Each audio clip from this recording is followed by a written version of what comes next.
Bismillahirrahmanirrahim. Assalamualaikum warahmatullahi wabarakatuh. Alhamdulillah. Wassalatu wassalamu ala rasulillah wa ala alihi wa sahbihi wa man walah wa ba'du. Saya ibadallah, usi nafsi wa iyyakum bitaqwallahi faqad fazal muttaqun. Fala tamutunna illa wa antum muslimun. Faqala ta'ala يا أيها الذين آمنوا اتقوا الله حق تقاته ولا تموتن إلا وأنتم مسلمون. Saudara-saudariku hadirin sekalian, terkhusus barangkali seluruh dari stakeholder PT Pertamina EP, khususnya Pak Nanang Abdul Manaf, sahabat kami. Beliau sempat bersama di Libya dulu, 3 tahun terakhir tidak berjumpa. Alhamdulillah, semoga beliau dan jajaran semuanya disehatkan oleh Allah Subhanahu wa taala. Pak Alfian, Pak Khalid, ya dan seluruhnya dan hadirin sekalian tanpa kecuali, saya bermohon pada Allah Subhanahu wa taala semoga kita senantiasa dirahmati, diberkahi dan dimudahkan oleh Allah Subhanahu wa taala. Alhamdulillah, kita baru saja menunaikan salat zuhur berjamaah. Semoga salat kita diterima oleh Allah Subhanahu wa taala. Ada 2 hal yang paling penting tentang sholat ini yang ditekankan dalam Al-Quran. Pertama, kenapa sholat begitu penting ditunaikan? Karena ia akan menjadi pembeda antara Khalik dengan makhluk. Jadi kalau kita ingin bedakan Tuhan dengan hamba, maka di antara titik penting perbedaannya, kata Allah langsung, itu terletak pada aspek ibadah, khususnya sholat. Karena itu ketika Nabi Musa alaihi salam berkenan kemudian langsung diperintahkan oleh Allah sehingga disebut dengan kalimullah yang diajak bicara dan diperkenalkan tentang esensi ketuhanan Allah, maka disebutkan perintah langsung oleh Allah untuk menyembahnya dalam bentuk salat. Al-Quran surah ke-20 Taha ayat ke-14. Kata Allah, innani anallahu la ilaha illa ana fa'budni wa aqimis salata li dzikri. Ya Musa, tidak ada Tuhan kata Allah selain saya. Ya maka jika engkau telah tahu saya Tuhan, bedanya Tuhan dengan makhluk, fa'budni, maka kewajiban engkau sebagai makhluk menyembah saya. Bagaimana caranya ya Allah, kata Musa? Kata Allah, wa aqimis salata, rahmatullah, wa aqimis salata li dzikri. Maka cara menyembahku itu adalah dengan salat. Karena itu semua nabi dan rasul, bahkan sebelum Nabi Muhammad SAW, diperintahkan oleh Allah untuk mengajak umatnya seluruhnya untuk sholat. Ya, Nabi Isa alaihissalam sholat. Anda buka Quran surah 19 Maryam ayat 31 sampai 33. Nabi Ismail alaihissalam, ya kakeknya Nabi ke-29, sholat. Bahkan meminta keluarganya sholat. Quran surah ke-19 ayat 55. Wa kana ya'muru ahlahu bis salah. Nabi Zakaria, saudaranya Imran, sholat. Quran surah ketiga, ya, ayat ke-38 sampai dengan 39. Ayat 39-nya tegas mengatakan, fanadathu malaika wa huwa qa'imun yusalli fil mihrab. Jadi kalau kita urutkan dari Nabi Muhammad SAW sampai Nabi Adam alaihissalam, semua menunaikan sholat kepada Allah Subhanahu wa taala.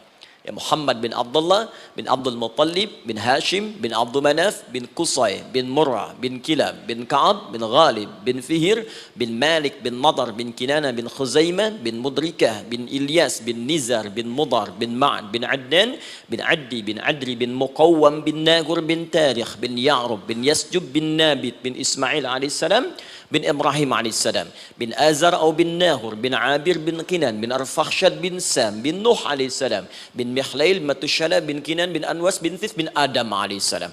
Dari Nabi Muhammad SAW sampai Nabi Adam semua salat. Coba ulangi. Nanti dalil singkatnya dari Quran surah keempat ayat 163, paling kiri sebelah atas di mushaf. Inna auhayna ilaika kama auhayna ila Nuhin wan nabiyyin min ba'di. Muhammad, apa yang kami telah wahyukan kepadamu sudah pernah pula kami sampaikan kepada Nuh alaihissalam dan nabi-nabi setelahnya. Kenapa tidak disebutkan Adam sebelumnya? Karena Adam itu nabi bukan rasul. Nabi diberikan risalah untuk pribadi dan kalangan dekatnya, rasul diberikan risalah tugas untuk mengajak umat. Kenapa Nabi Adam bukan rasul? Karena zaman Nabi Adam belum ada umat. Siapa yang mau diajak? Ya? Ini bagian pertama. Jadi kalau kita hari ini masih mendapat kesempatan sholat, alhamdulillah, ini artinya sampai hari ini kita masih benar-benar manusia. Kan kalau ada orang yang kemudian tidak mau beribadah apalagi sholat, terkhusus ketika dia beriman, maka penting dipertanyakan, masihkah ada iman dalam dirinya? Karena itu kata Allah dalam Al-Quran, surah ke-8 ayat yang kedua, aku akan perdengarkan namaku, sehingga ketika disebutkan itu, kita bisa menguji adakah getaran iman dalam jiwa kita. Quran surah 8 Al-Anfal ayat kedua. Innamal mu'minuna alladzina idza dzukirallahu wajilat qulubuhum. Sungguh orang yang masih punya iman itu, kalau diperdengarkan nama Allah kepadanya, akan ada getaran dalam jiwanya. Karena itu setiap hari 5 kali diperdengarkan nama Allah. Untuk menguji di jiwa kita masih ada iman tidak? Bahkan dari bangun tidur, bayangkan waktunya dibagi sempurna persis. Dari mulai subuh baru bangun, menjelang ke siang, mau berakhir siang ke sore, sore pindah ke maghrib, hilang kemudian muncul gelap malam. 5 kali persis dibagi waktu. Diperdengarkan untuk menguji. Kira-kira setelah subuh siang masih ada nggak iman? Sore masih ada nggak? Ya Allahu Akbar, Allahu Akbar. Karena itu kalau iman masih ada melekat di jiwa kita, demi Allah saya katakan, begitu kita mendengar suara azan, pasti hati kita akan mengatakan, Allahu Akbar, Allahu Akbar. Wih, sudah azan ya? Pernah begitu? Ya, walaupun mungkin setelah selesai, La ilaha illallah, baru azan, belum qomat. Ya, itu normal, gak apa-apa. Yang penting iman masih ada. Nah, ini menunjukkan ada getaran dalam jiwa. Satu itu. Yang kedua, ini yang jarang dimanfaatkan teman-teman. Jadi seringkali sholat dimaknai pada ibadah formal bagian pertama saja. Adapun yang keduanya, ini yang jarang digali. Padahal sekali saja dalam sehari, itu 5 kali Allah menunggu kita. Ternyata sholat itu satu-satunya wasilah ibadah yang disebutkan dalam Al-Quran untuk langsung memohonkan semua kebutuhan yang kita rasakan. Bahkan sebelum kita diminta sholat, itu kalimat pertamanya bukan ibadahnya. Kata Allah, kau punya masalah apa? Sedang butuh apa? Sedang punya problem apa? Buka Quran surah kedua Al-Baqarah ayat ke-45 sampai 46. Paling kanan pertengahan di usad.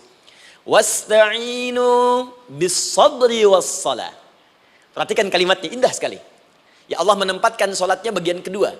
Kata Allah, wasta'inu, hei hambaku, jika kalian punya persoalan dalam kehidupan, maka perhatikan kalimatnya baik-baik. Wasta'inu, mintakan solusinya kepadaku. Jadi kalau sedang punya masalah, bukan bikin status, gak akan selesai. Sedang eksplorasi minyak, gak keluar-keluar, bikin status. Duh, susah sekali yang ngebornya. Gak akan selesai. Jalan macet, bikin status. Jakarta macet, ya gak akan selesai. Ya, apa yang harus dilakukan kata Allah? Jika Anda beriman kepadaku, yakin denganku, maka wasta'inu, punya persoalan, minta kepada Allah. Caranya bagaimana? Satu, bisabri, terima dulu masalah itu, jangan dikeluhkan. Kaidah lain muncul, karena mustahil saya akan titipkan persoalan kalau tidak Anda mampu mengatasinya. Kaidah Quran surah kedua ayat 286, kita hafal ayatnya. La yukallifullahu nafsan illa usaha. Perhatikan kaidahnya. Allah tidak mungkin menguji seorang hamba di luar batas kemampuannya. Jadi kalau kita sedang punya ujian di rumah kah, pekerjaan kah, kehidupan sosial kah, sebesar apapun ujian itu kata Allah, memang karena Anda yang sanggup. Kalau nggak sanggup gak akan diuji. Di ujian itu berbanding lurus dengan kemampuan. Mustahil seorang hamba diuji di luar batas kemampuannya. Jadi kalau Anda sekarang pun sedang punya masalah sebesar apapun, kata Allah, memang cuma kamu yang sanggup, yang lain tidak. Maka jangan mengeluh. Jangan Anda katakan, ya Allah, why me? Kenapa saya? Kata Allah, why not? Memang kamu yang mampu. Yang lain tidak. Nah, ketika Anda bisa menerima itu dengan sabar, baru datang kalimat kedua. Wassalah. Kemudian datang tunaikan sholat dan mintakan solusi kepadaku lewat sholat. Ya, sedikit ya. Lihat sini. Saya berikan sedikit uraian Al-Quran. Saya boleh menulis sini? Boleh ya? Ibu, maaf, agak jauh. Ibu kelihatan ini? Oh, belum saya tulis. Bagaimana bisa kelihatan? Luar biasa. Cuma di Pertamina, belum ditulis udah kelihatan. Maaf, padahal. Lihat sini. Wasta'inu. Baik, ya. Saya ingin sedikit sekali. Ini redaksi Quran itu indah sekali diksinya. Wasta'inu. Lihat sini. Kata Allah, jika Anda punya persoalan dalam hidup, maka mintakan solusi. Terima dulu masalahnya dengan sabar, karena kita dipercaya oleh Allah. Gini, cara memahaminya. Allah aja percaya dengan kita. Masa kita nggak percaya diri? Allah yakin dengan kita, kita mampu. Masa kita nggak yakin? Terima dengan sabar. Kemudian wassalah, mintakan solusinya lewat salat. Kata perintahnya dibuka dengan kalimat wasta'inu.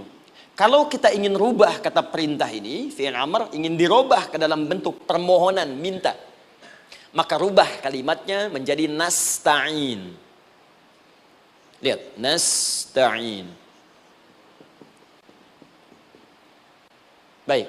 Wasta'inu, kata Allah, kalian punya persoalan, ayo minta solusi padaku. Terus kita pengen minta, ya Allah, kami ingin minta.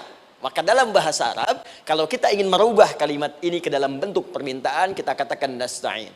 Saya tanya pada Anda, pernah nggak dalam sholat kita mengucapkan kalimat nasta'in? Ada? Masih ingat? Baik, apa kalimatnya? Iyyaka na'budu wa iyyaka nasta'in. Perhatikan, iyyaka na'budu wa iyyaka nasta'in. Iyyaka na'budu, iyyaka, ya Allah, Engkau perintahkan aku untuk ibadah. Maka sekarang aku ibadah, sholat. Hanya kepadamu saja. Kan kata Allah, kamu sholat. Terus kita katakan, iyyaka na'budu. Sekarang kami sholat, ya Allah. Nama lain sholat itu ibadah. Kalau kita ibadah, na'budu.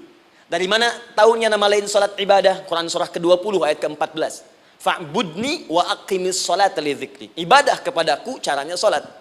Maka saat sholat kita katakan, iyyaka na'budu. Ya Allah, Engkau perintahkan aku untuk ibadah. Sekarang aku ibadah. Wa iyyaka nasta'in.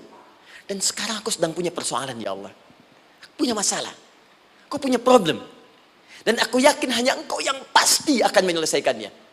Ketika Anda mengatakan, iyyaka nasta'in, perhatikan hadis qudsinya. Hadisnya qudsi. Ya.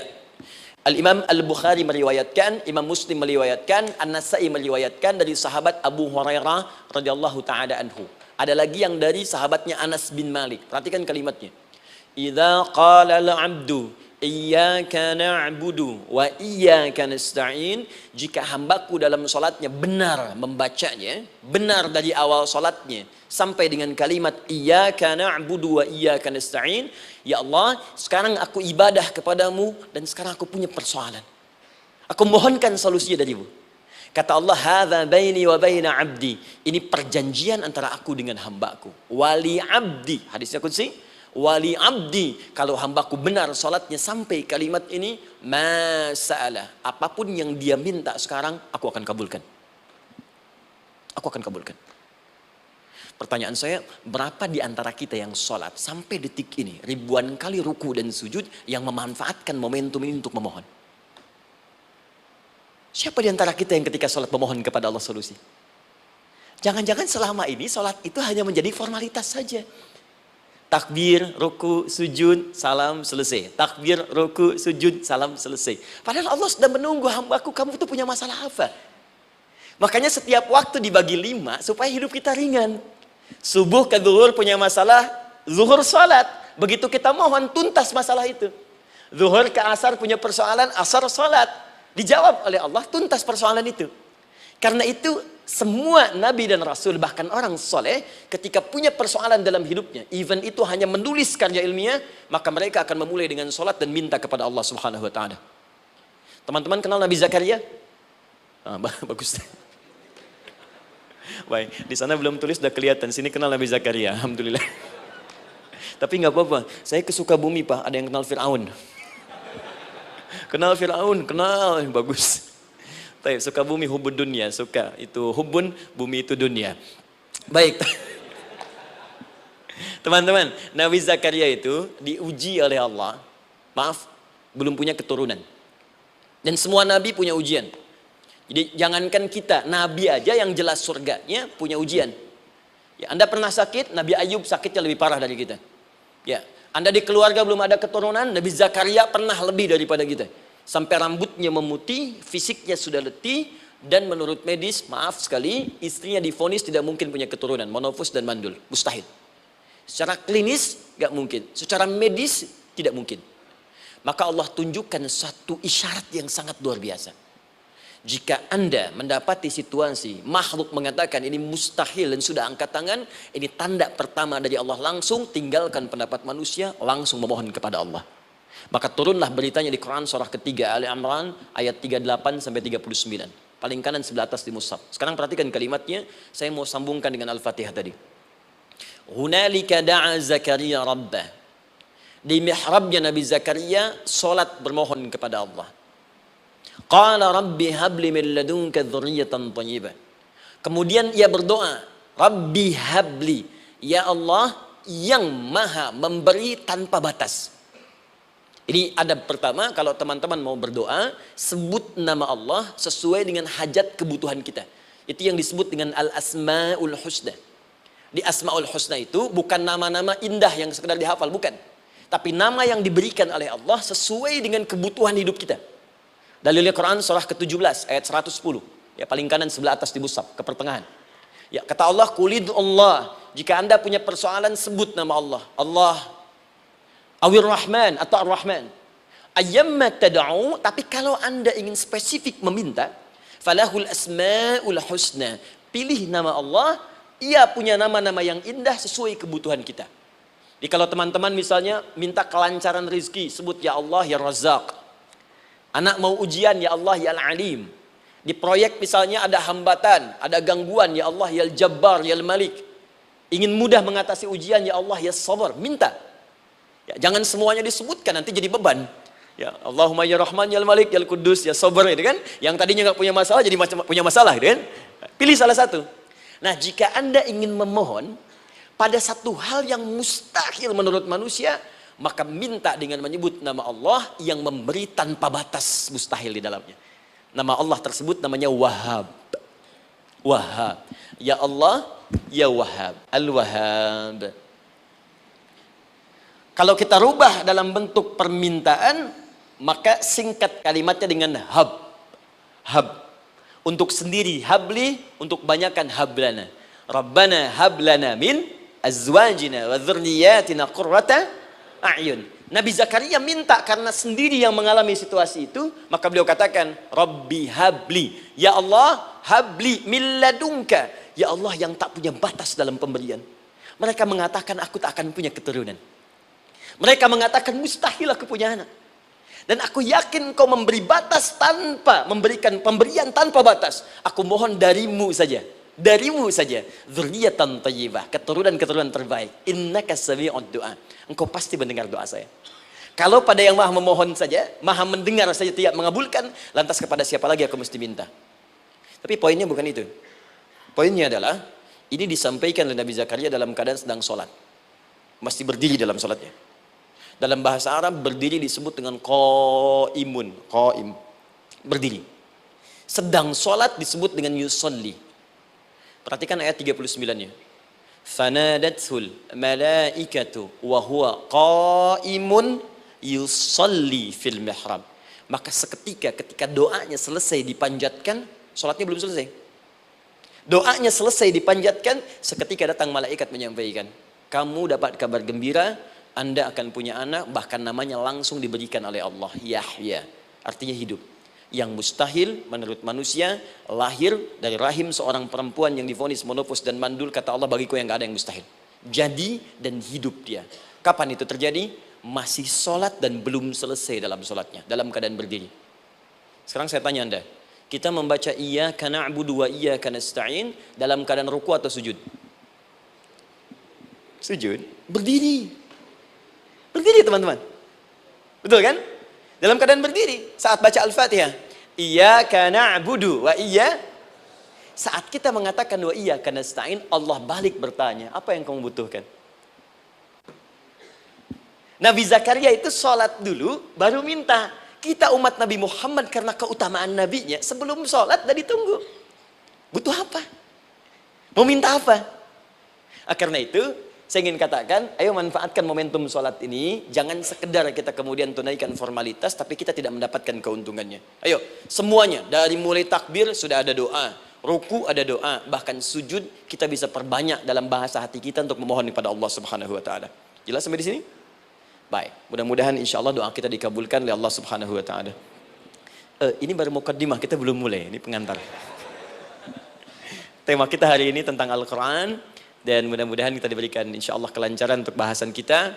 Dan topik ini insya Allah akan memberikan banyak manfaat dari apa yang kita kerjakan dalam keseharian kita. Saya mohon izin untuk melambatkan bacaan, karena tadi hanya mengantarkan saja. Teman-teman, kenapa mesti Al-Quran? Apa esensi Al-Quran? Dan kenapa Al-Quran diwahyukan pada Nabi Muhammad SAW? Apakah khusus untuk sekedar dibaca? Atau ada satu nilai yang sangat penting yang justru itu mengandung nilai mukjizat yang paling dalam dari Al-Quran? Yuk kita mulai dengan Al-Quran surah kedua Al-Baqarah ayat ke-38. Paling kanan sebelah atas. Disambungkan dengan Quran surah kedua ayat 185. Paling kiri pertengahan di mushaf. Quran surah kedua ayat 38 dengan Quran surah kedua ayat 185. Saya mulai dari kisah Nabi Adam. Saya pelan-pelan. Nabi Adam saat diciptakan oleh Allah, kemudian diberikan informasi bahwa beliau akan bertugas di bumi, beraktivitas di bumi. Disampaikan di Quran surah kedua ayat 30, paling kiri sebelah atas. Wa idh qala rabbuka lil malaikati inni ja'ilun fil ardi khalifah. Kata Allah, dan pelajari, ingat ketika kami menyampaikan pada para malaikat, kami akan menugaskan satu makhluk manusia namanya Adam di bumi tugasnya, untuk menjalani hidup di bumi. Nah, secara singkat, setelah Nabi Adam turun ke bumi di awal masa bersama Sayyidah Hawa ya alaihi wassalam, maka ternyata bersamaan dengan turunnya Adam dan Hawa ke bumi itu, mereka berdua dibekali petunjuk. Yang dengan petunjuk itu, ini yang dahsyat. Allah jamin semua aktivitas hidupnya, dari mulai yang sederhana sampai yang kompleks, pasti jika diikuti petunjuk ini, dia akan senang menjalaninya dan akan tenang mendapatkan hasilnya. Ya, perhatikan kalimatnya. Quran surah kedua ayat 38. Fokus. Qul nahbitu minha jami'a. Kata Allah, sekarang tiba saatnya. Adam, Hawa, turun kalian ke bumi. Kalau setan kita tinggalkan aja ya. Ini kita bahas Adam dulu. Turun kalian semua ke bumi. Fa imma ya'tiyannakum minni huda. Maka nanti sejak kalian tiba di bumi itu, aku akan turunkan satu petunjuk disebut dengan hudan namanya. Hudan. Fokus.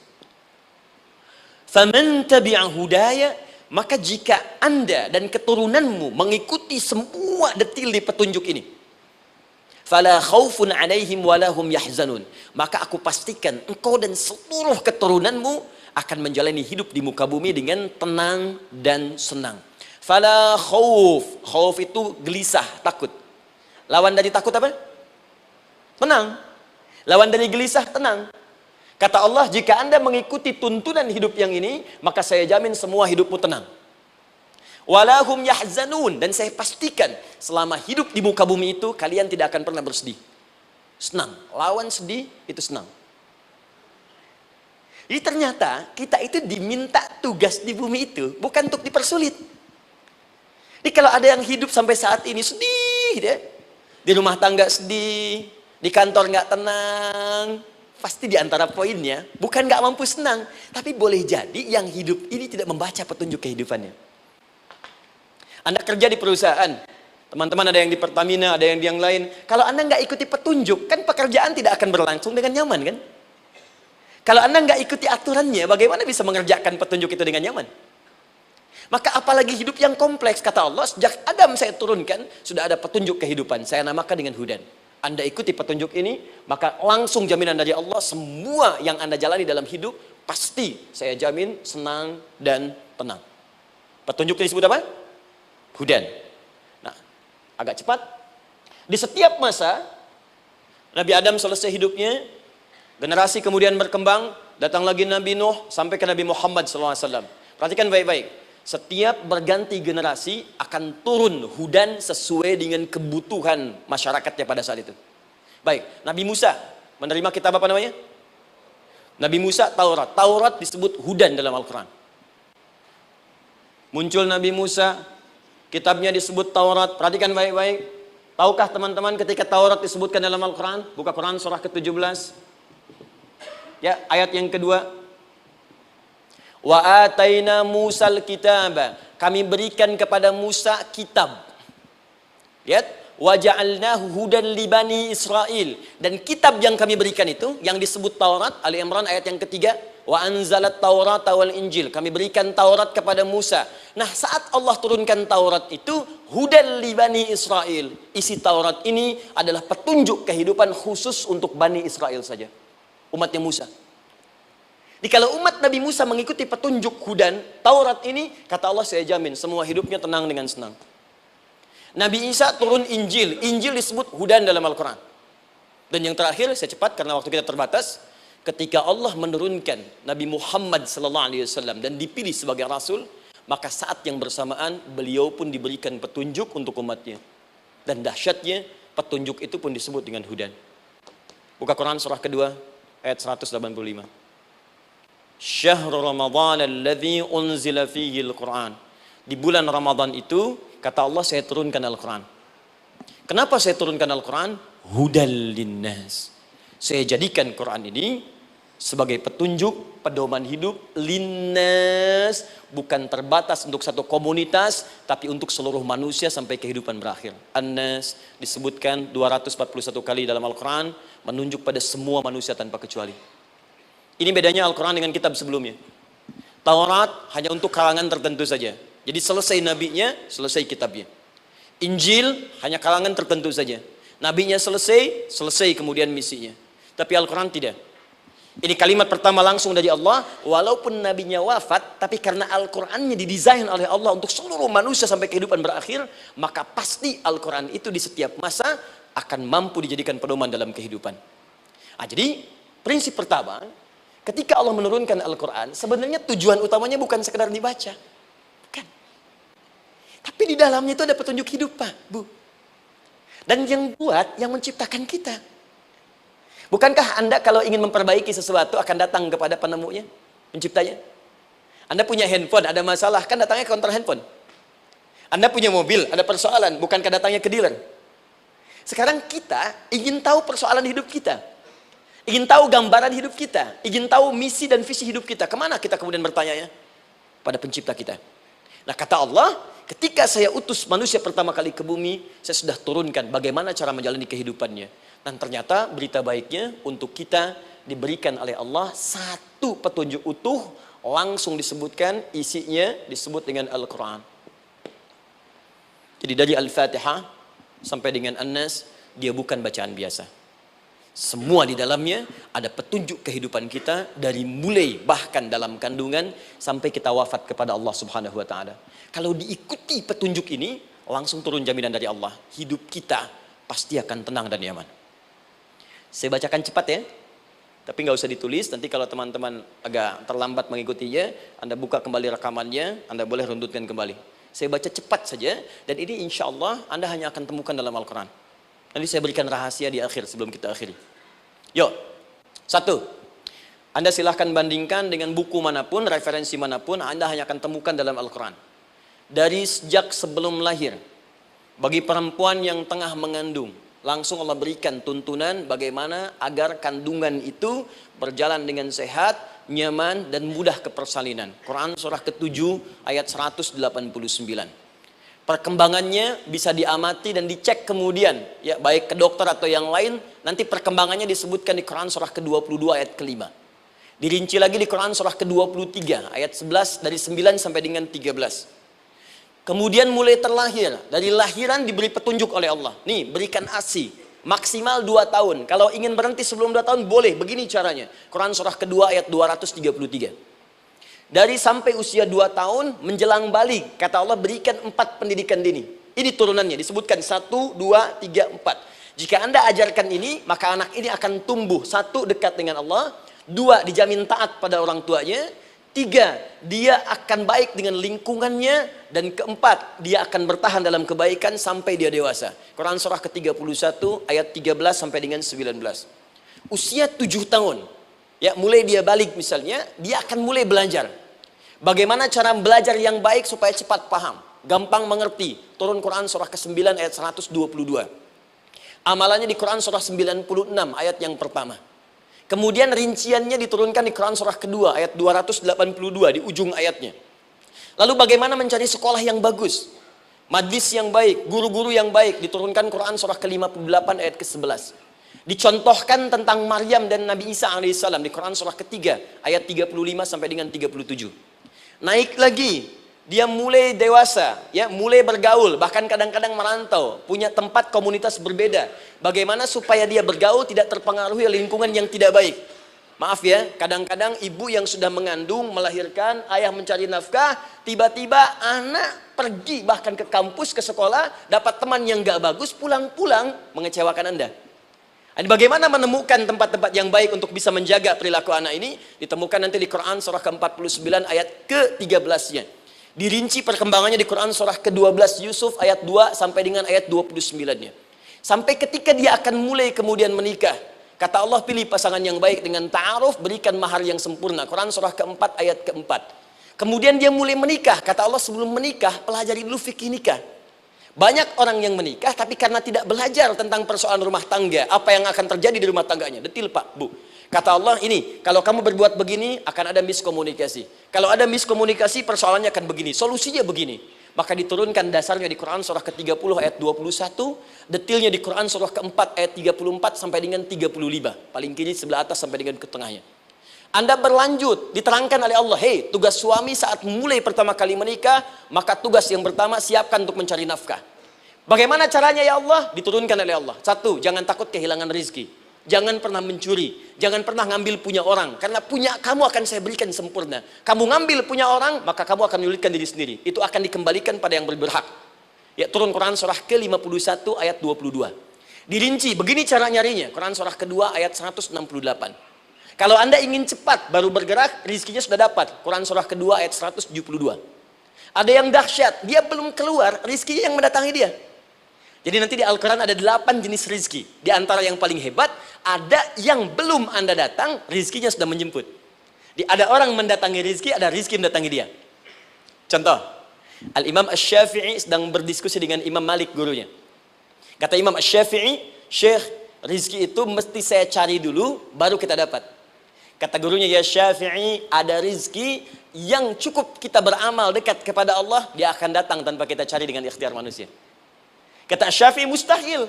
Kata Quran kan kita kerja dulu baru datang. Kata Imam Malik gurunya, kamu yang belum sampai, kita amalkan ini, rizki datang.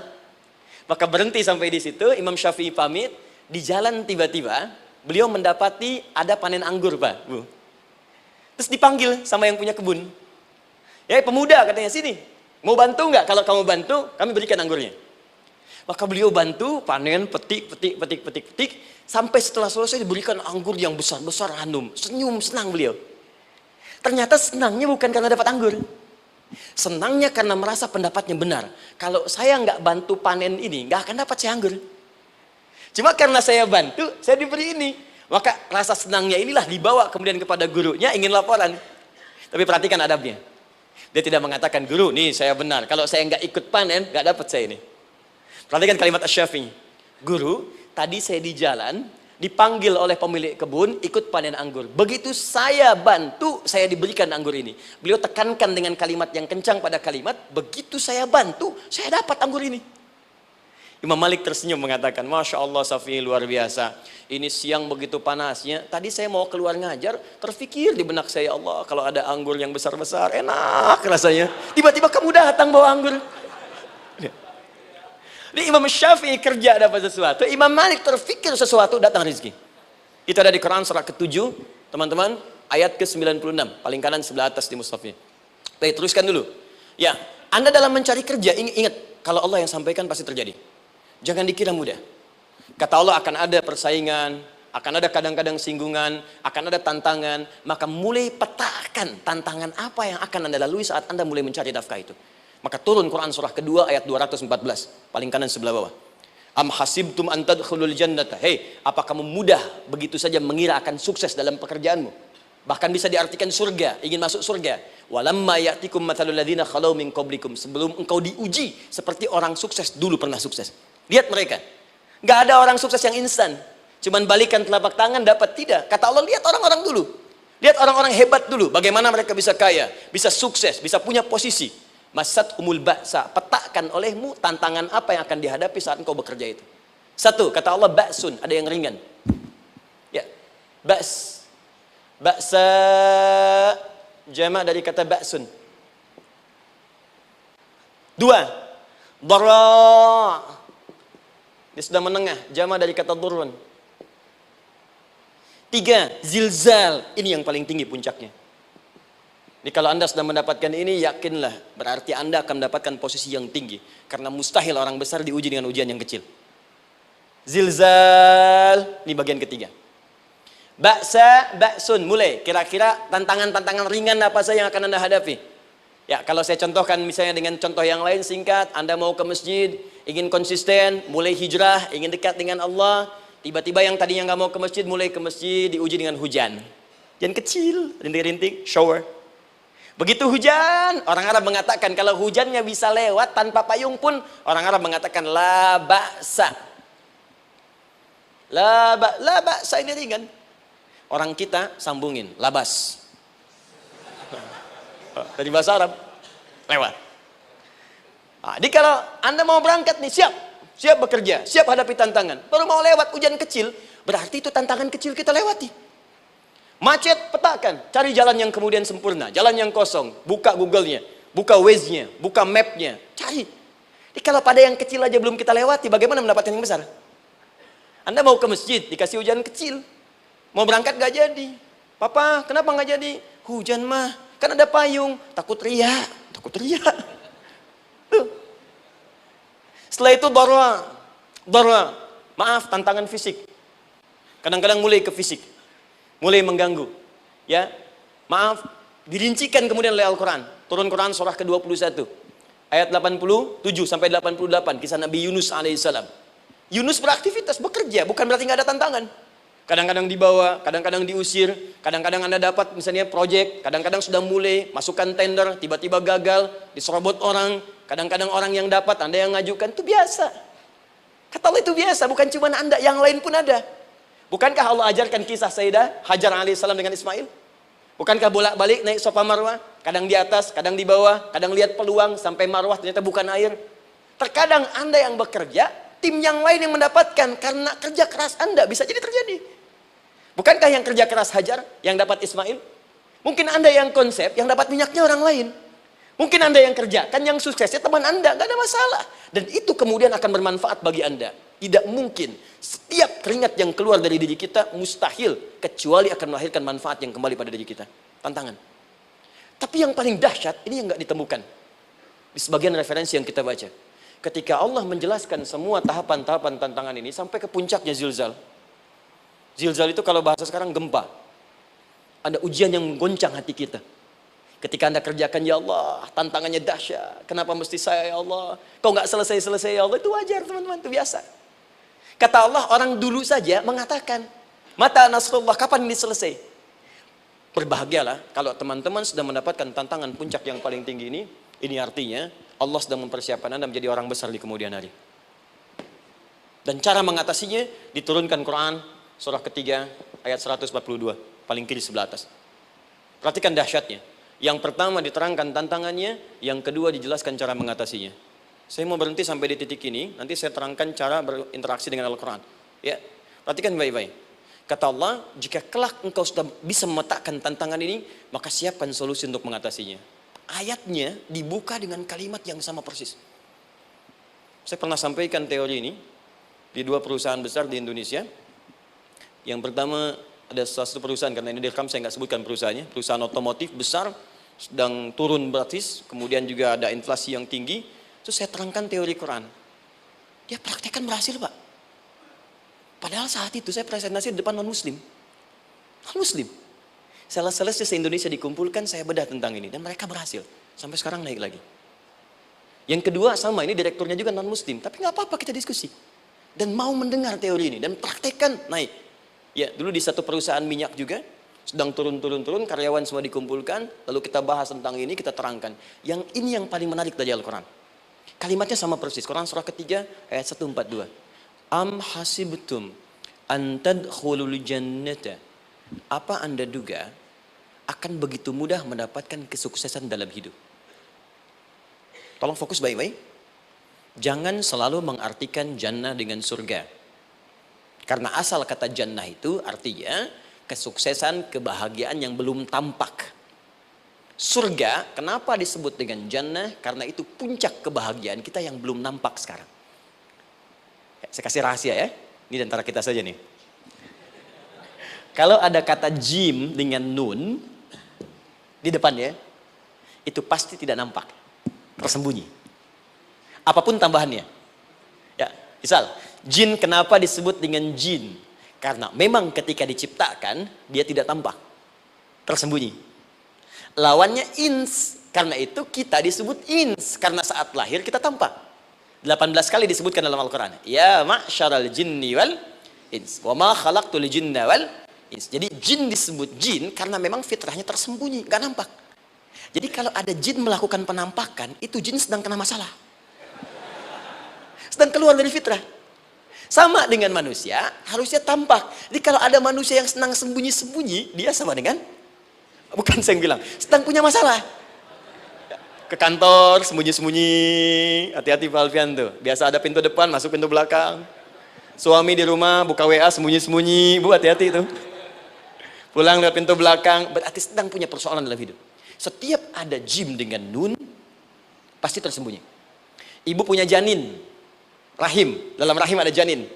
Kenapa disebut dengan janin? Jim, nun, ya, nun. Karena sosok itu belum nampak dalam pandangan kita. Nanti kalau sudah lahir, baru tampak. Jannah, kenapa disebut jannah? Karena belum tampak dalam pandangan kita, nanti kelihatan.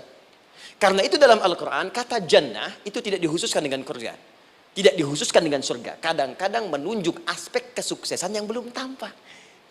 Anda mau ngebor minyak, minyaknya belum tampak, belum kelihatan. Anda mau kerja, ya hasilnya kan belum tampak, baru ikhtiar sekarang. Karena itu orang Arab disebut kaya, kalau mereka mendapatkan kebun yang tak tampak sebelumnya. Kebun anggur, bukan kurma, kalau kurma banyak. Kebun anggur, ada apel, ada jeruk, sampingnya ada sungai-sungai, disebut dengan jannah. Ya, kalau punya unta, nggak kaya di Arab, biasa. Karena yang kelihatan padang pasir, unta, hitam, merah, biasa. Tapi kalau sudah punya kebun, kebun anggur, yang sulit di padang pasir ada kebun, itu baru disebut kaya. Karena itu orang Arab kadang mengartikan jannah dengan aspek kesuksesan yang belum tampak. Diartikan dengan kebun anggur, kebun apel, dan macam-macamnya. Perhatikan, am hasibtum an tadkhulul jannah. Apa Anda duga ingin sukses itu begitu mudah? Sukses jadi tidak. Walamma ya'lamillahu alladhina jahadu minkum wa ya'lamas sabirin. Perhatikan baik-baik.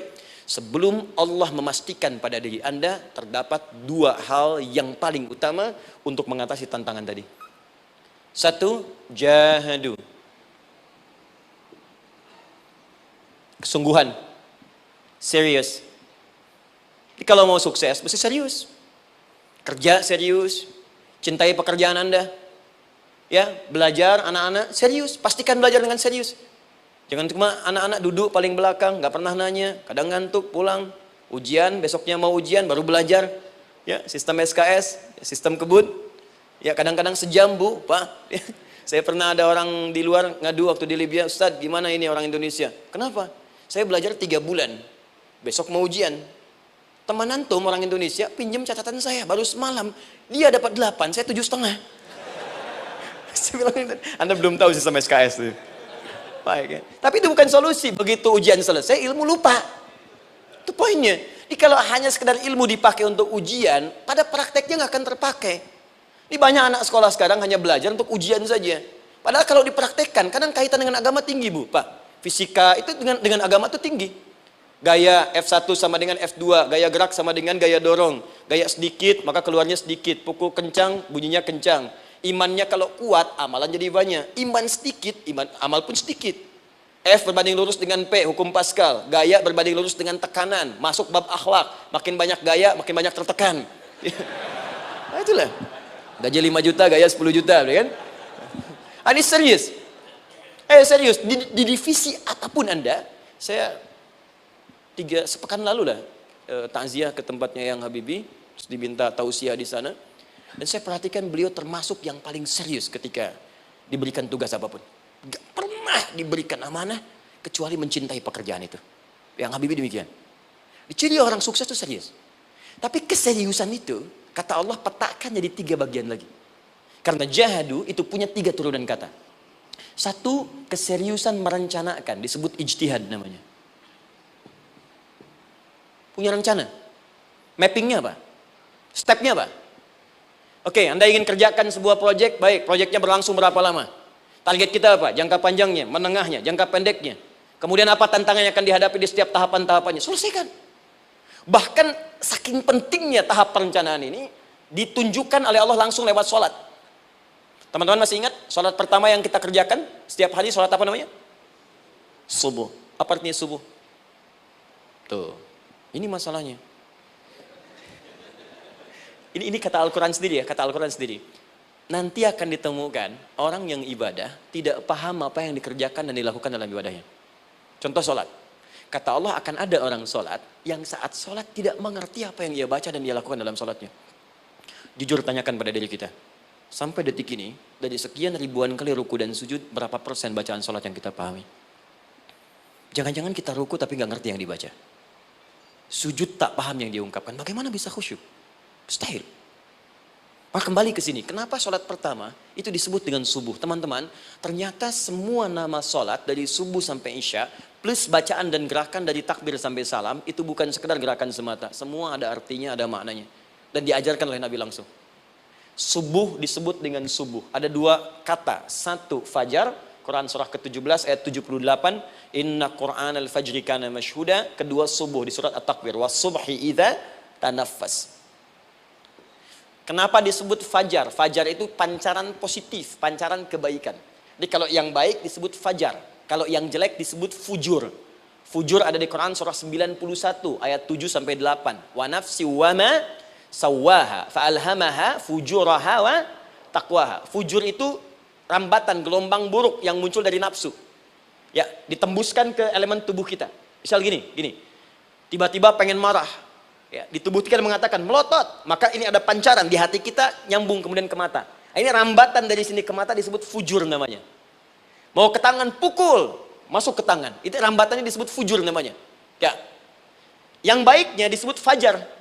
Ya, misal saya ingin sholat, tiba-tiba hati mengatakan sudah azan, merambat ke kaki, cepat melangkah. Cepat wudhu. Nah, itu rambatannya disebut fajar namanya. Atau infajar. Ini pasti ada, ya. Fujur nama lainnya nafsu. Disebutkan 115 kali dalam Al-Quran. Takwa, rambatan fajar, sumbernya takwa. Disebutkan 115 kali dalam Al-Quran. Di jiwa kita ada takwa, ada nafsu. Takwa yang dorong malaikat, disebutkan 88 kali dalam Al-Quran. Nafsu yang dorong setan, disebutkan sama 88 kali. Di setiap Anda akan mengerjakan satu hal, pasti akan yang mendorong pada yang baik, akan mencegah dari yang baik itu nafsu. Pasti itu. Pak Alpian mau tanda tangan proyek.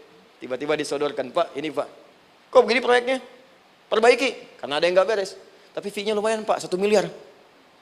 Nggak bisa, jiwa takwa mengatakan jangan terima Pak. Bapak mengatakan maaf, ini jari tahiyat, gak akan pernah dipakai maksiat, perbaiki, datang lagi. Ini Pak, kok sama? Fee-nya diperbaiki Pak, 100 miliar.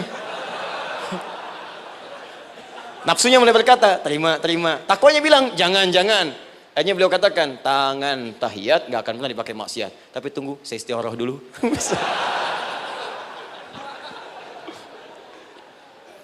Nah, waktunya, ini salatnya disebut fajar. Kenapa disebut fajar? Karena saat kita tidur, terus dengar suara azan, Allahu Akbar, maka memancar dari iman kita, rambatan untuk merespon suara itu. Bangun kita untuk menunaikan salat. Waktunya disebut subuh. Kenapa disebut subuh? Dari kata asbah. Asbah itu artinya yang siap dengan rencana. Dia orang Islam tuh nggak ada yang bangun dari tidurnya kecuali punya rencana jelas yang akan dieksekusi di hari itu. Makanya sebelum kita bekerja mengeksekusi itu, kita datang menghadap Allah supaya Allah berikan kemudahan di setiap aktivitas kita. Coba lihat manajemen Nabi. Bukankah sebelum tidur beliau istighfar dulu? Dirinci pekerjaannya, dicatat yang akan dikerjakan besok, istighfar 70 kali, 100 kali, sehingga dengan istighfar saat tidurnya tenang. Coba kita biasakan. Ada yang baca Quran, ada yang istighfar. Kalau nggak percaya silahkan cek. Begitu Anda lakukan, tidurnya enak. Besoknya rencana itu sudah siap. Makanya ketika bangun, siap jam 7 mau kemana, jam 8 ada di mana, jam 12 kerjakan apa. Sebelum mengerjakan itu, datang kepada Allah, sujud, ya Allah, saya punya rencana ini tolong mudahkan. Begitu caranya. Itu yang disebut dengan subuh. Nah, sekarang kembalikan peta hidup kita mau seperti apa ke depan. Ijtihad. Yang kedua, kalau sudah jelas konsepnya, visinya sudah ada, maka jihad. Yang kedua jihad. Jihad itu eksekusinya, aksinya, actionnya, perjuangan fisiknya. Rencananya apa? Tahajud malam nanti. Bismillah. Jam berapa? 2:30. Baik, yuk kita mulai rencanakan. Eksekusi rencananya. Bagaimana cara kita bangun 2:30? Pasang alarm. Jam berapa alarm dipasang? 3 kali. Pertama 1:30, kedua 2:4, ketiga jam 2:4. Baik. Alarm pertama untuk mematikan alarm kedua. Alarm kedua matikan alarm ketiga. Ketiga siap-siap. Baik. Siap bangun. Jihad. Awas, ini penting ya, jihad itu jangan dipersempit maknanya kepada situasi peperangan saja, tidak. Banyak jihad itu luas sekali medannya. Karena jihad itu perjuangan fisik. Dan maaf sekali, dalam konteks perang pun bukan menyerang orang. Tapi membela diri saat diserang. Di Islam itu bukan agama ekspansi. Cek di sejarah, nggak ada Islam menyerang. Yang ada itu membela diri saat diserang. Atau saat orang lain dizalimi dan kita diminta untuk terlibat, kita membantu. Ini bukan dalam konteks sekarang yang banyak dibincangkan. Tembak orang, bom orang, nyerang orang. Bukan. Itu waktu kejadian bom Tamrin itu pertama, saya di Lampung posisinya. Itu begitu meledak, duar. Pertanyaan pertama Pak di Majelis Taklim, Ustadz, apakah bom di Jalan Tamrin termasuk jihad fisabilillah? Saya bilang, Pak, sependek pengetahuan saya, jihad fisabilillah itu jihad di jalan Allah, bukan di Jalan Tamrin. Kaidahnya beda. Nah, misal mencari nafkah itu jihad. Cari nafkah jihad. Quran surah keempat ayat 34, paling kiri sebelah atas. Tugas pertama ketika menikah kata Allah, ar-rijalu qawwamuna 'alan nisa. Setiap lelaki itu diminta oleh Allah untuk mengatur bagian rumah tangganya. Jadi pemimpin di rumah tangganya. Ya bima faddalallahu ba'dahum 'ala ba'din, karena diberikan kemampuan untuk memimpin. Di pemimpin itu ada di suami. Dan ciri khas pemimpin, Bu, biasanya ciri khas pemimpin apa, Bu? Bukan tegas, bukan. Ciri khas pemimpin itu tidak mau dipimpin. Makanya kalau ada sesuatu, masukkan lewat usulan, jangan beri saran. Kalau saran susah, itu pemimpin. Baik, tapi yang paling luar biasa kata Allah, perhatikan kalimatnya indah sekali. Wa bima anfaqu min amwalihim. Saya berikan tugas untuk mencari nafkah. Ketika seorang lelaki bertugas mencari nafkah, ingat ya, konteks apapun, kalau perempuan nanti bekerja bukan nafkah poinnya. Bisa hobi, ya, bisa aktivitas, tapi nafkah kalau sudah menikah itu ada pada suami. Perempuan tidak. Kalaupun tidak dilarang perempuan bekerja, tidak. Sayyidah Aisyah mengajar, ada yang para sahabiah jadi perawat, ya, ada yang pengajar. Banyak dulu sahabat Nabi yang perempuan mengajar. Ya, kan ada pelajaran-pelajaran khusus perempuan. Ya, ada bagian perawat, ada dokter. Ini kan yang ngandung perempuan, masa yang periksa laki-laki? Ya, ada bagian perempuan tertentu. Itu silahkan bekerja boleh, tapi nafkah laki-laki. Begitu lelaki meniatkan pekerjaannya karena Allah untuk mencari nafkah, itu setiap langkahnya jihad fisabilillah. Wafat, syahid. Maaf ya, apakah selama Anda bekerja sudah diniatkan ibadah?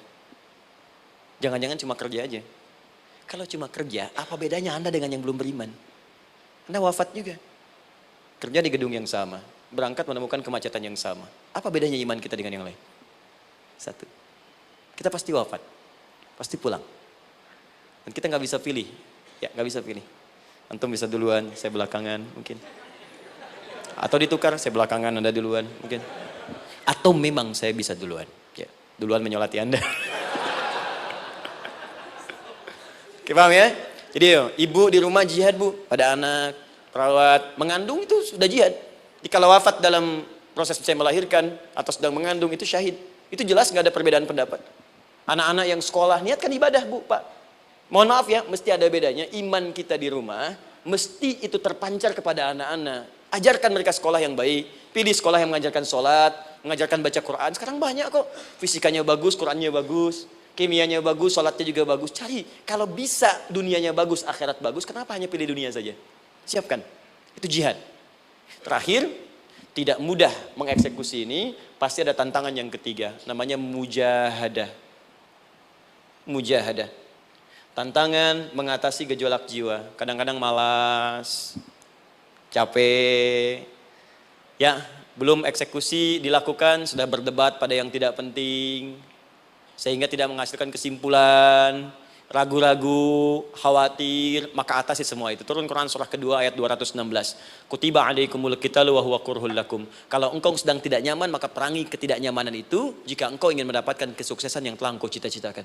Asa an takrahu syai'an fahuwa khairul lakum. Boleh jadi apa yang engkau tidak rasakan sekarang, engkau rasakan gak enak, gak nyaman, di balik itu Allah sedang siapkan sesuatu yang lebih baik untukmu. Wa asa an tuhibbu syai'an fahuwa syarrul lakum. Mungkin yang engkau harap-harap sekarang, boleh jadi itu belum baik untukmu sekarang. Allahu ya'lamu wa antum la ta'lamun. Karena Allah lebih tahu masa depan, engkau pikiranmu pendek sampai di sini saja. Maka teman-teman sekalian, kembalikan lagi, tidak pernah Anda akan temukan dalam Al-Quran kecuali bimbingan hidup yang semuanya nyata. Silahkan cek. Itu baru pekerjaan. Belum ibu di rumah, ibu capek merawat anak, kadang mengeluh, kadang nangis, turun Quran surah ke-17 ayat 23. Kadang-kadang ada beda pendapat dengan suami, Quran surah ke-4 ayat 34 sampai 35. Masalah kondangan saja Pak, bisa beda pendapat. Ya. Ya Pak, kan ada family gathering malam, Mama pakai baju apa ya? Hijau apa yang biru? Masya Allah, kata Anda biru bagus mah. Kata Mama kayaknya hijau deh Pak. Tuh.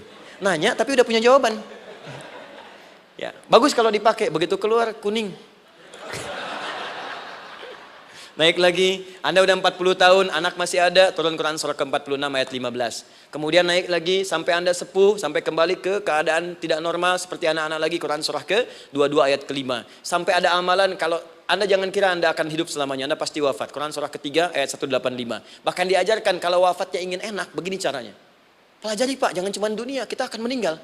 Ini ada di Quran, kalau pengen meninggalnya enak, begini caranya. Ya kalau nggak percaya silahkan amalkan, nanti kita akan lihat di akhir. Ya. Betul, akan kelihatan. Quran surah ke-89 ayat 27 sampai 30. Kalau kalian nggak pelajari ini, silahkan kata Allah, saya berikan yang ini yang kedua sambil dipukulin malaikat. Quran surah ke-8 ayat ke-50. Sampai di alam kubur dijelaskan, kalau nanti Anda wafat, Anda pindah ke alam kubur, kalau ingin dikuburnya terang, nyaman, banyak rezekinya, lakukan amalan Quran surah ke-3 ayat 169 sampai 172. Tapi kalau Anda abai, Anda akan seperti Firaun dulu. Setiap pagi sampai petang ditampakkan neraka. Quran surah ke-40 teman-teman sekalian disampaikan oleh Allah langsung ya dari ayat 45 sampai 46 ya. Sampai terjadi kiamat disampaikan Quran surah ke-75. Sampai dihisab ada yang masuk surga tanpa hisab, Quran surah ke-2 ayat 25. Ada yang masuk neraka tanpa hisab. Ada. Kan yang kita tahu surga aja, masuk neraka tanpa hisab ada. Quran surah 18 ayat 99 sampai dengan 100. Sampai disebutkan surga yang paling indah nomor 1 bersama Nabi dan orang-orang soleh. Jadi kalau Anda masuk sini, tetangga Anda semua Nabi. Ya, depannya Nabi Ibrahim, belakangnya Nabi Musa misalnya, samping kirinya Nabi Yusuf, ya, samping kanan Nabi Muhammad SAW. Itu cuma 3 golongan, orang soleh, para syuhada, orang-orang jujur dalam kehidupan dunianya. Jadi kalau Anda jadi pekerja yang jujur, taat kepada Allah, Anda berpotensi masuk surga bersama semua Nabi dan Rasul yang pernah diutus. Ya. Baik, itu ada di Quran surah ke-4 ayat ke-69. Ada yang kedua di taman surga, Quran surah ke-51 ayat 15 sampai dengan 18. Ada yang surga seluas langit dan bumi, Quran surah ke-3 ayat 133 sampai 134. Ada yang neraka yang biasa, ya, sebiasa-biasa nerakanya kebakar juga. Quran surah 4 ayat 56. Tingkat paling tinggi neraka jahanam untuk 2 golongan, munafik, ingat, munafik dan kafir. Jadi kalau Anda pun muslim, jauhi perbuatan munafik. Karena munafik akan mengantarkan langsung ke dalam neraka jahanam. Quran surah ke-4 ayat 140. Mana yang tidak ada? Mana yang nggak ada di Quran? Semua ada. Bisnis ada, ya birokrasi ada, diplomasi ada, mengajar ada, ilmu ada.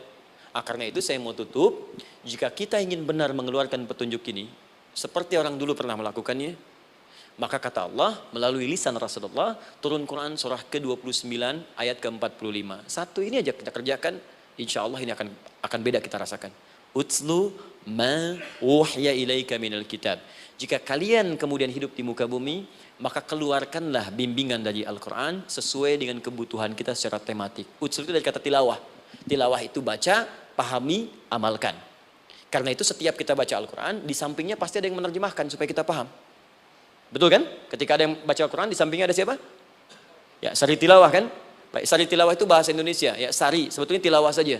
Tapi mungkin saat yang menerjemahkan dulu pertama di Indonesia, namanya Bu Sari. Karena itu disebut sari tilawah. Ya, kalau Adi mungkin ada di tilawah gitu kan? Nah, jadi teman-teman, caranya begini. Anda keluarkan sesuai kebutuhan. Enggak semua ayat Quran mesti kita kaji. Kalau mau dari awal dari akhir, bagus. Kalau baca silahkan. Hatamkan, Nabi juga hatamkan. Tapi kalau Anda ingin ambil sesuai passion kita. Anda pebisnis, kenapa nggak mengeluarkan ayat bisnis di Quran? Teman-teman yang diperminyakan, keluarkan ayat-ayatnya ada. Quran surah At-Tur, surah 52 itu. Keluarkan. Ya, wal bahrul masjur. Dan jika Anda akan melakukan eksplorasi di laut, carilah laut yang punya. Nih, kualifikasi begini. Yang di bawahnya ada endapan tanah yang melahirkan api, kata Allah tuh. Itu potensial ada minyaknya. Kalau yang kerja di batu bara, turun Quran surah Fatir, surah 35, ayat 27 sampai 29. Ini jenisnya. Ada yang kelihatan dari jauh, ada yang harus digali, ada yang kelihatan dari jauhnya kelihatan hijau, ada kelihatan menghitam. Disebutkan langsung. Ada. Kenapa nggak Anda turunkan dalam bentuk-bentuk tematik yang itu bagian kita? Ada yang pokok, ada yang spesifik. Yang pokok tentang sholat, karena semua orang sholat. Tentang ayah. Anda jadi ayah berapa tahun? Kenapa nggak dikeluarkan di Quran ayat-ayat tentang ayah? Kenapa nggak dikeluarkan di Quran ayat-ayat tentang ibu? Jangan jauh-jauh dulu bicaranya. Tentang belajar. Nah, nanti eksekusinya, kalau mau cepat, buka kitabnya Al-Imam Al-Bukhari. Ada kitab hadis, saya akhiri, yang dikarang oleh Al-Imam Al-Bukhari dan sangat populer. Apa nama kitabnya? Kalau hafal saya kasih hadiah. Apa kitab Imam Al-Bukhari yang populer? Ya.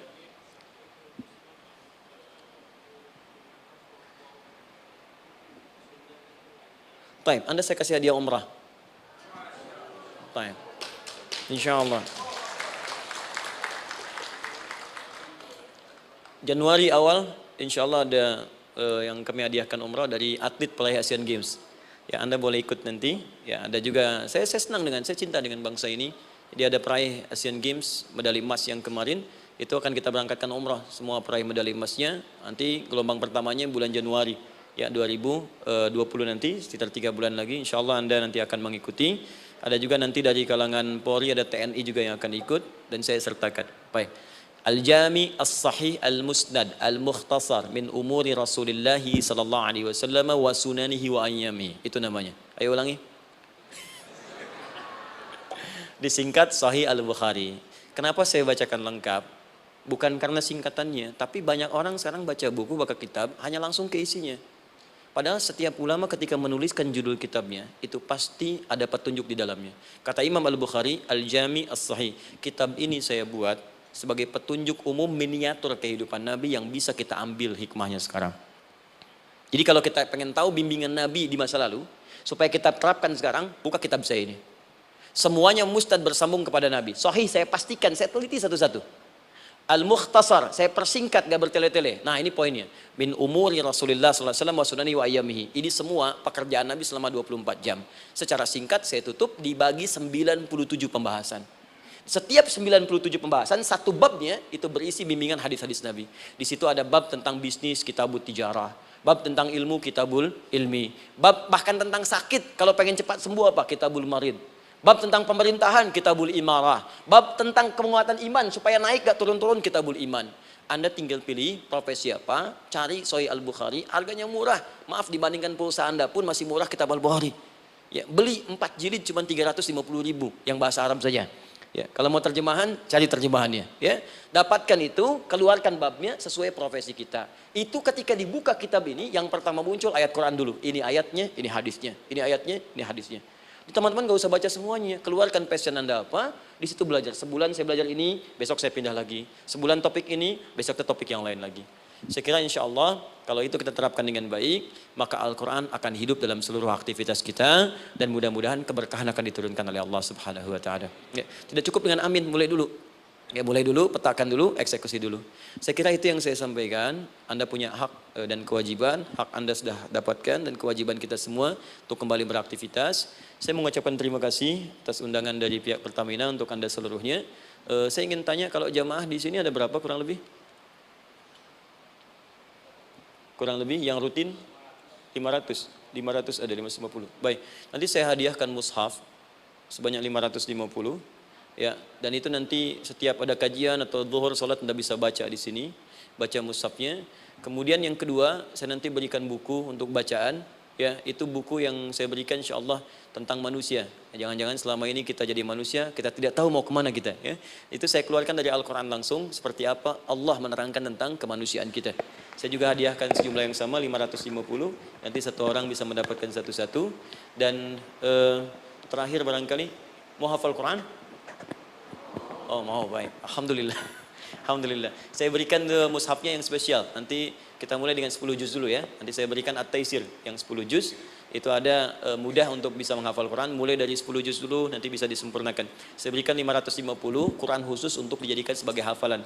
Nanti cara menghafalnya bisa dibuka saja di YouTube. Nanti di situ ada cara kami menjelaskan. Dan bulan depan kita ada karantina akbar. Jadi menghafal Quran dalam 30 hari. Alhamdulillah angkatan pertama sudah selesai. Ada yang hafal 24 hari, 23 hari. 30 juz, bukan juz 30 ya. Ada yang 30 hari, Ya, ada juga. Sekarang sedang gelombang kedua. Mudah-mudahan di Pertamina ini juga insya Allah dalam proses bekerja ada juga yang menghafal dan hafal Quran insya Allah ya. Saya kira itu, nanti pulang dari sini dikabari. Kalau ada mobil disiapkan, kalau tidak ada kami juga coba antarkan. Nanti kami siapkan dan mudah-mudahan bisa bermanfaat untuk teman-teman. Kalau ada yang bisa saya lakukan untuk bersinergi di sini, untuk membuat teman-teman lebih dekat dengan Allah, sampaikan. Dan saya dengan senang hati. Ya, saya datang sendiri, tulis sendiri, nerangin sendiri, ngapus sendiri, gitu kan. Terus juga berikan apa yang Anda butuhkan. Kalau dengan semua itu Anda belum juga dekat dengan Allah, ya saya harus bagaimana lagi gitu kan. Baik. Kita berdoa, mudah-mudahan doa kita dikabulkan Allah. Ada 3 cara berdoa. Pertama cukup dengan hamdalah kalau singkat. Kedua kalau ada perselisihan, kifaratul majlis. Dan yang ketiga, kadang Nabi berdoa, sahabat mengikuti dalam momentum yang khusus. Saya ingin menggabungkan ketiganya. Mudah-mudahan dengan itu keberkahan diberikan luas kepada kita semua. Alhamdulillahi Rabbil Alamin, hamdan syakirin, hamdan na'imin, hamdan yuwafi ni'amahu wa yukafi mazida. Ya Rabbana lakal hamdu wa lakal syukru kama yanbaghi li jalali wajhikal karim wa li 'azimi sultanik. Allahumma salli wa sallim wa barik ala rasulika karim nabiyyikal amin sayyidina Muhammadin wa ala alihi wa sahbihi ajma'in. Allahumma rabbana la tada' lana fi maqamina hadha wa fi kulli maqamin dhanban illa ghafartah. Ya Allah, kami mohon jika ada satu pun di antara kami saat ini yang hadir membawa ya Allah dosa-dosa dalam dirinya, jangan biarkan yang meninggalkan tempat ini kecuali Engkau telah ampuni segala dosa-dosanya. Wala hamman illa farajtah. Ya Allah, jika ada di antara kami yang tengah hadir saat ini ada kegelisahan dalam jiwanya, maka mohon jangan biarkan yang meninggalkan tempat ini kecuali Engkau telah tenangkan keadaan hatinya. Allahumma wala asran illa yassartah. Ya Allah, jika ada di antara kami yang tengah mengalami kesulitan baik di pekerjaannya, kehidupan rumah tangganya, maka dengan keikhlasan amalnya ya Allah angkat dan ringankan segala kesulitannya. Allahumma wala maridan illa syafaitah. Jika ada di antara kami yang tengah Engkau uji dengan penyakit seberat apapun, maka mohon angkat dan sembuhkan segala penyakitnya. Allahumma yassir lana umurana wa la tu'assir alaina. Ya Allah, mudahkan semua urusan kami, jangan berikan kadar ujian yang tidak kami sanggup mengatasinya ya arhamar rahimin. Allahumma alif baina qulubina, ati anfusana taqwaha wa zakki anta khairu man zakkaha anta waliyuha wa maulaha. Ya Allah, mohon lembutkan hati kami untuk saling bersaudara dalam kebaikan. Jauhkan kami dari perpecahan ya Allah, dan bersihkan jiwa kami agar kami bersih keadaan jiwa untuk bisa beramal dalam kebaikan dengan mendapatkan ridhamu. Allahumma rabbana atina fid dunya hasanah wa fil akhirati hasanah wa qina adzabannar. Ya Allah, kami mohon anugerahkan segala kebaikan di muka bumi ini yang mampu kami raih, dan berikan kami segala kemuliaan di akhirat yang mampu kami dapatkan, dan mohon jauhkan kami dari segala ya Allah murka dan neraka-Mu. Allahumma barik lana ya Allah fi ailatina wa fi amalina ya Allah wa fi kulli ya Allah hayatina. Ya Allah, kami mohon anugerahkan keberkahan dalam kehidupan keluarga kami, di kantor, di pekerjaan kami, dan seluruh tahapan kehidupan yang akan kami lalui. Bi fadlika subhana rabbika rabbil izzati amma yasifun wa salamun alal mursalin. Subhanakallahumma wa bihamdika asyhadu an la ilaha illa anta nastaghfiruka wa natubu ilaik wa akhiru da'wana alhamdulillahi rabbil alamin. Thumma assalamu alaikum warahmatullahi wabarakatuh.